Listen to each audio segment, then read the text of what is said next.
ভারত বাংলাদেশ সীমান্তবর্তী গ্রামের অসহায় মানুষদের হাতে পুজোর উপহার তুলে দিল দক্ষিণ দিনাজপুর জার্নালিস্ট ক্লাব। বুধবার দক্ষিণ দিনাজপুর জার্নালিস্ট ক্লাবের সদস্যরা দক্ষিণ দিনাজপুর জেলার হিলি ব্লকের ডুমরাউন গ্রামে অসহায় বাসিন্দাদের হাতে উপহার স্বরূপ শাড়ি, ধুতি, খাদ্য সামগ্রী তুলে দেন।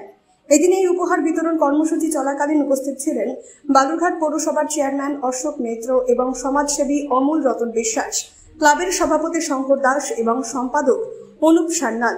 দক্ষিণ দিনাজপুর জার্নালিস্ট ক্লাবের সভাপতি শঙ্কর দাস সামাজিক ক্ষেত্রে দক্ষিণ দিনাজপুর জার্নালিস্ট ক্লাবের মানবিক কাজের বিষয়গুলি তুলে ধরেন। দক্ষিণ দিনাজপুর জার্নালিস্ট ক্লাবের সম্পাদক অনুপ সান্যাল জানিয়েছেন, তাদের এই কর্মসূচি বেশ কিছু বছর ধরে তারা চালিয়ে আসছেন। তিনি জানান, প্রতি বছর জেলায় একটি গ্রামকে বেছে নিয়ে দুর্গাপূজার প্রাক্কালে অসহায় মানুষদের হাতে উপহার তুলে দেয় দক্ষিণ দিনাজপুর জার্নালিস্ট ক্লাব।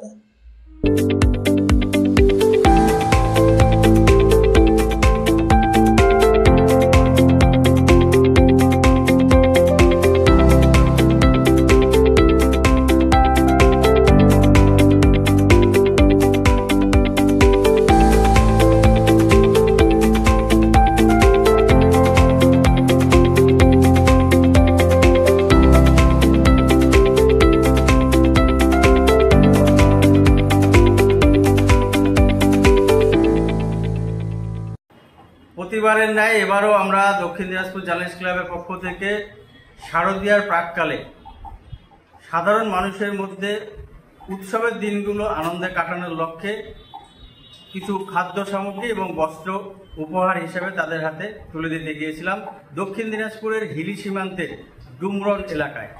আমরা প্রত্যেক বছর দক্ষিণ দিনাজপুর জার্নালিস্ট ক্লাব এই শারদীয়া উৎসবের প্রাক্কালে আমরা এই অনুষ্ঠানটি করে থাকি। জেলার বিভিন্ন এলাকা বেছে বেছে আমরা এই কাজটা করি। এবছরও তার ব্যতিক্রমী নয়। আমরা ক্লাবের সকল সদস্য, তার মধ্যে আমাদের মধ্যে উপস্থিত ছিলেন বালুরঘাট পৌরসভার চেয়ারম্যান, আমাদের সম্মানীয় সদস্য অশোক মিত্র এবং আরেকজন সমাজসেবী অমূল্য রতন বিশ্বাস, তিনিও আমাদের সম্মানীয় সদস্য।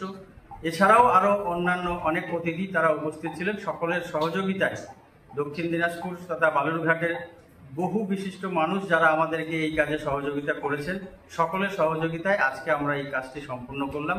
আমরা দৃঢ়প্রতিজ্ঞ প্রত্যেক বছর এই উৎসব মুখর দিনে মানুষের মুখে আনন্দ ফোটাতে এই কাজ আমরা করে যাব। হিলি থেকে অমিত মহন্তের রিপোর্ট, কুলিক নিউজ।